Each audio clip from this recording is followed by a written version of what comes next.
What's up, family? Gerald the Bossman here. You're tuned into the Bossman Show on AM 1010, AM 1430, 1055 The King.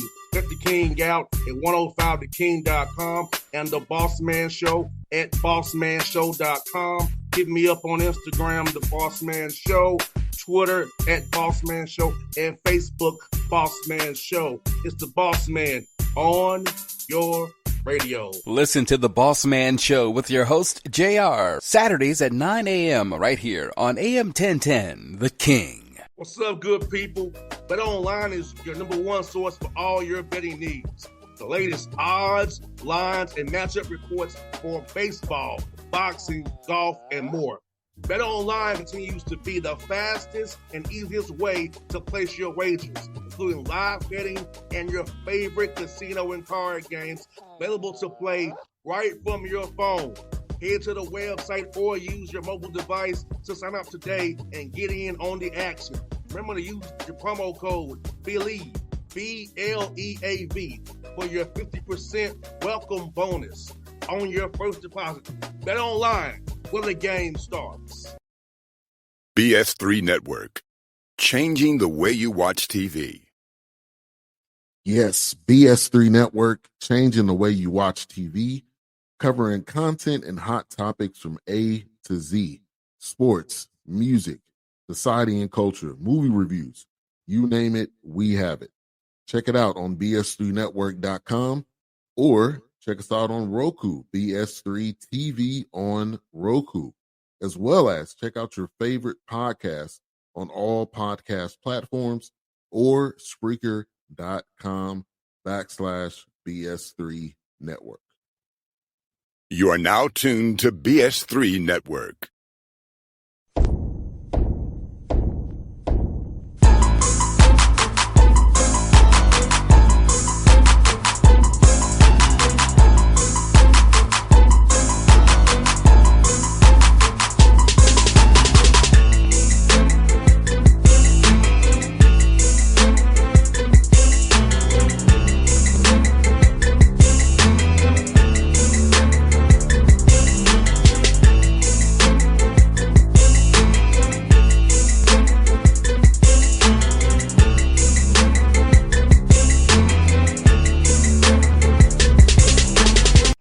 Folks, we back at it. Shawn Walker Show joining us on game day, which is a rarity. We thank you for doing that for us. Talking about Allen basketball coming off a big win on Monday night against Savannah State. A tough we'll discuss that as well. Brother Shawn, man, how you doing, brother? I'm doing pretty good, man. It's a tough stretch of the year right now, and it's cold and rainy, and but you know we're here. We hard hatting this thing, and very happy to be here. Now, Shawn, I do want to highlight Benedict game for one reason. Jordan Edmond scoring 25 points. I know it wasn't the results you wanted, but talk about that young man performance over there across the street at Benedict, man. Yeah, so the Benedict game was a tough game because we didn't show up in the first half, down 24 in the first half, and I think the emotions of what is expected to be a rivalry really affected my players. We couldn't catch the ball, we couldn't stand up, we lost two shoes to start the game, gave up 4 points, and really struggled in that first half, got down 24. But Jordan Edmonds was a beacon of light for sure. He had 25 points, and he played unbothered. He played aggressive. He made some mistakes out there on the floor, obviously, but I mean, what a performance by a young guy that's got his first taste of that experience over there in that environment. And looking forward to seeing how he continues to develop. He's got a ways to go in terms of his development, but his effort level is never to be questioned. He played. You know what, Bossman, Jordan should have had 35 or 40 points that game because he missed. He missed at least 3 layups. One really timely one that he missed uncontested that we would have cut the lead to 9, and he misses, and they go down the floor and hit a 3. So we're excited about what he's doing. He's gotten better and better and better and better as the season's gone forward, and he's definitely a beacon of light for us against Benedict, and we'll be moving forward. And Monday night, Brother Shawn, Savannah State, man, was a low-scoring, old-school basketball game. And I know how much you love defense. And holding a team to 27% field goal percentage and 7% from three has to make you happy knowing how much you love defense in the floor. Yeah, so our team's got to be a grinded out team. This is where I say to my team, numbers sometimes don't tell you. When you say you held a team to 27% shooting for the game and 7% from the 3-point line and held them to 47 points, you would think that you would have had won the game by 20 plus points. All right. And we held them to 27% shooting in the first half. We shot 44% from the field, and we were down one. So, we did not play well against Savannah. Obviously, Savannah had a lot to do with that. We fouled them excessively. They made 22 free throws of the 47 points. All right. The game had a funky rhythm to it because there was so much fouling going on, maybe on both sides of the ball. And then we don't rebound the ball. I think we talked about earlier in the year as we talked during these shows about our inefficiency to be able to finish the possession. So you think about teams getting 2 and 3 and 4 rebounds against us, and that ended up in 2 free throws. All right, that's devastating. And then we didn't play smart enough on offense. We came down the floor and threw 2 alley-oops, up 4, throw an alley-oop, go down the floor and turn the ball over. They come down the floor and score and go down. So it was really a back and forth game. We were fortunate to win, and I imagine that Savannah State's pretty sick about losing as well. So we'll see them again next week. Should be another interesting game. Yeah, man, Shawn. Yeah, I was concerned about that. I said, hey, 22 of the points came from the line. Like you said, the excessive fouling. So I know it's something we'll discuss in the film session today and practices going forward. Like, hey, we cannot foul. We have to not foul when we defend. Just be solid and keep them in front of you. Live with the result. Let's not give them free throws when we know they're not scoring the ball very well. Don't help them score the ball. Yeah, when we throw the ball away, we had 20 turnovers in that game, which is, listen, that's 20 turnovers. That's a possible 60 points, okay? And we do it in all different characteristics. We fouled screening. We fouled posting up. We fouled we turned the ball over screening. We turned the ball over coming off screens. We push off trying to catch the ball. We throw the ball out of bounds. We just figured out a way to give Savannah State back the ball. We've got to deal with that, man, and we've got to deal with this rebound. Those are little things. Those are special situations. In football, you got offense, defense, special teams. So when the basketball goes up, you almost finish with defense. That's a special situation to be able to come up with the ball to convert. We're not good. We're not good at that. All right. We're helping, and our defense is aggressive, but we're moving behind the ball a step, which causes you on aggressive teams to foul. But we foul, when it doesn't even matter. The ball's on the other side of the floor. We over here fouling, So something we've talked about, and we'll have to get much better at that tonight to beat a aggressive, feisty, Edward Waters team.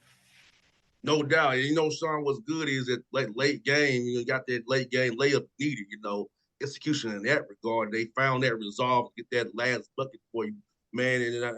And have you, as much as we talked about this year, are you seeing the improvement in the late game execution? And are you seeing them holding their water more so than they early in the year? Because I feel like these games are giving that callous to a degree. But are you seeing that as you watch the film back, the guys are in that moment being more calm, very connected as these games get tighter?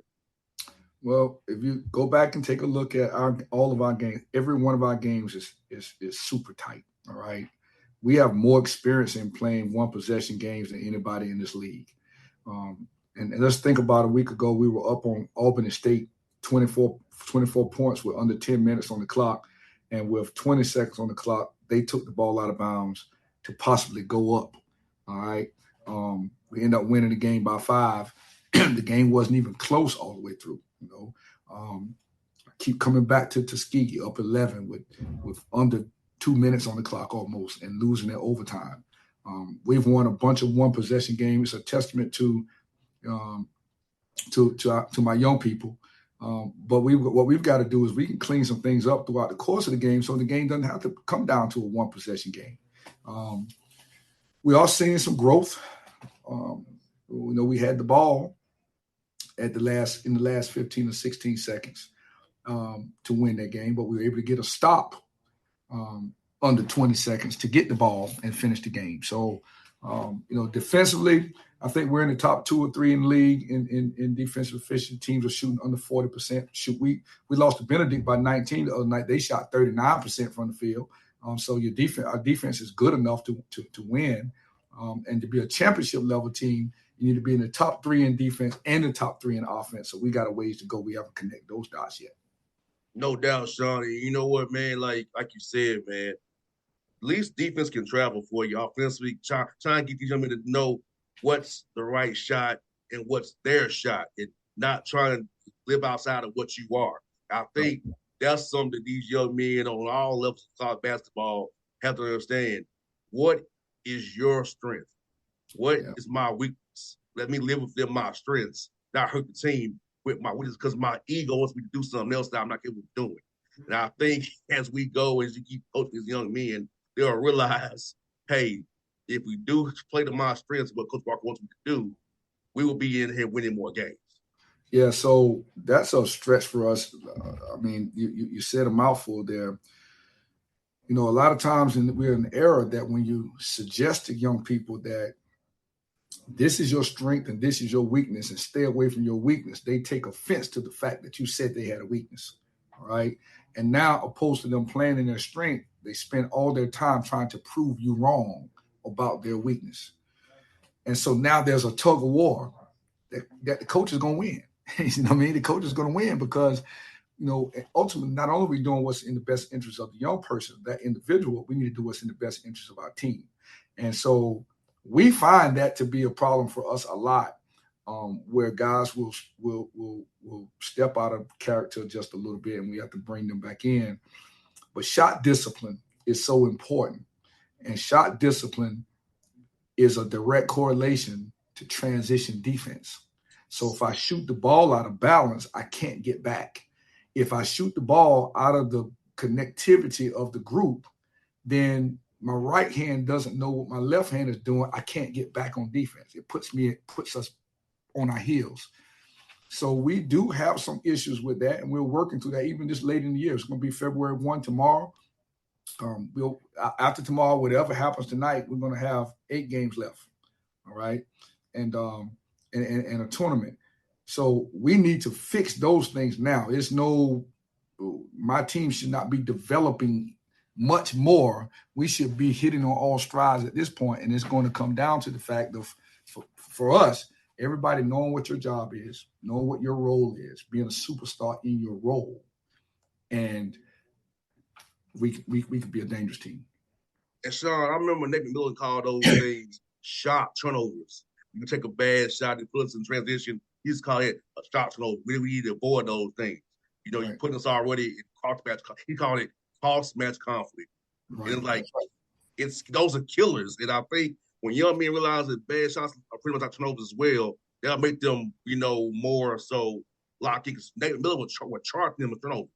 It wouldn't on especially wouldn't be. He would chart them with turnovers. If you take a bad shot, it was on transition on in that scenario. So I feel like let's young men realize that, man. I think that will help because that shot discipline, and shot quality, and shot maturity.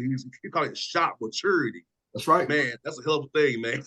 We have 2 guys. I have 2 guys on my team that are pretty good shooters, and we talked to them about that. That's a great way to explain it.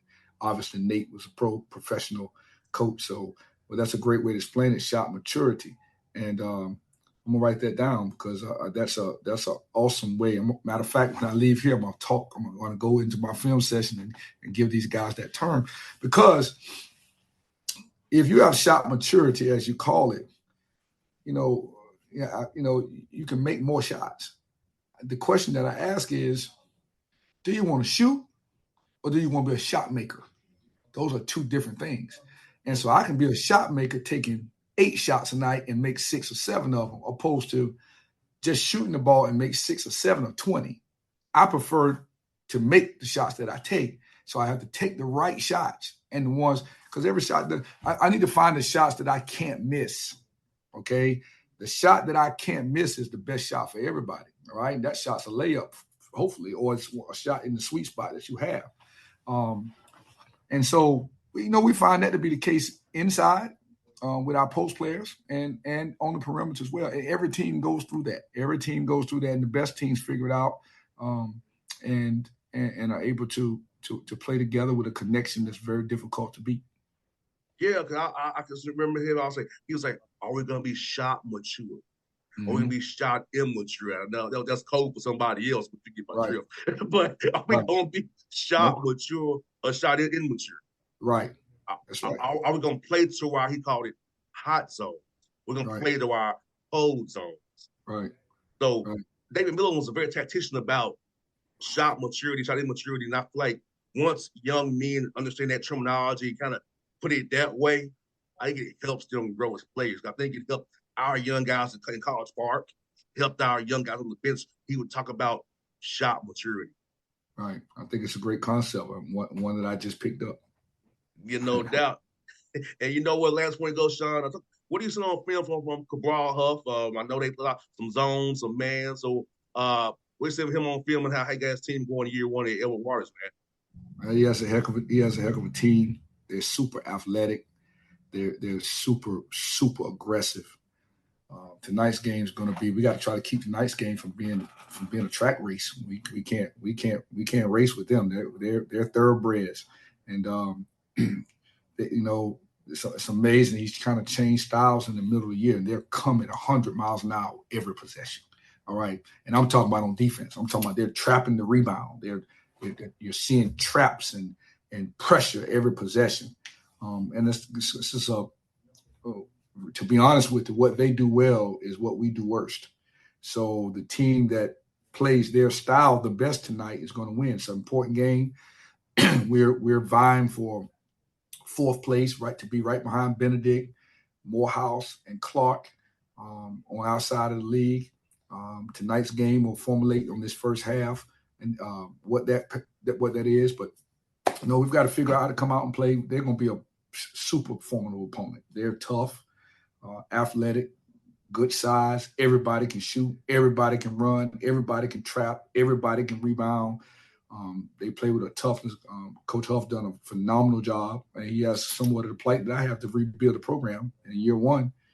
I mean, he's done a great job. So looking forward to this challenge. Looking forward to it, but not so much. We'll see what happens tonight, man. We need to protect home court, and we'll see them again on Saturday. So, it's nice. So it's going to be a very interesting game.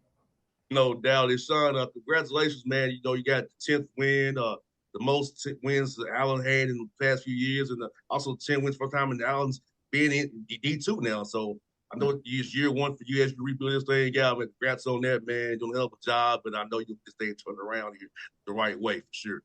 Thank you very much. It's been a task, and we are moving in the right direction. The cheese is moving, and now what we need to do is move with the cheese. Right? We need to move with the cheese, and so we got 8 tough games. I don't want to finish 10 and 18. So, and it's very probable it can happen with the teams that we have to play. So we're staying diligent in our preparation, diligent in our practice sessions, coaching them hard, pushing them hard, holding them accountable for every single thing. We'll see what happens going into March. And we have some particular goals to be able to get a good seed in this tournament and seeing what we can do in this tournament. So I don't think anybody wants to play Allen. I don't think anybody's saying we want Allen in the first round. So that's a bonus. And we just got to continue to develop and set the grassroots here in this program so we can move forward after this year. But what's most important after this year is that the young people that we have that are going to move out of the program go back to their communities and help us get players. Go back to their communities and say, I had a great experience at Allen when Coach Walker came in. I wish I had another year. You should go to Allen. That's what I need these young guys to do, and then the returners to come back and say, we're going to be much better this year than we were last year because they're going to put the work in the summer. So it's an exciting time here, Allen, man. The Chiefs is moving. No doubt, my brother. We're going to help move it to you, the Shawn Walker Show as well. So, Sean, have a good night, man. Thanks for joining us on the game day, man. And we hope you have a great report next Tuesday, man. No question. We look forward to it. All right, brother. BS3 Network. Changing the way you watch TV. Yes, BS3 Network, changing the way you watch TV, covering content and hot topics from A to Z. Sports, music, society and culture, movie reviews. You name it, we have it. Check it out on bs3network.com or check us out on Roku, BS3 TV on Roku, as well as check out your favorite podcast on all podcast platforms or Spreaker.com/BS3 Network. You are now tuned to BS3 Network. What's up, good people? BetOnline is your number one source for all your betting needs. The latest odds, lines, and matchup reports for baseball, boxing, golf, and more. BetOnline continues to be the fastest and easiest way to place your wagers, including live betting and your favorite casino and card games available to play right from your phone. Head to the website or use your mobile device to sign up today and get in on the action. Remember to use your promo code BELIEVE, BLEAV, for your 50% welcome bonus on your first deposit. BetOnline, where the game starts. What's up, family? Jared the Bossman here. You're tuned into the Bossman Show on AM 1010, AM 1430, 1055 The King.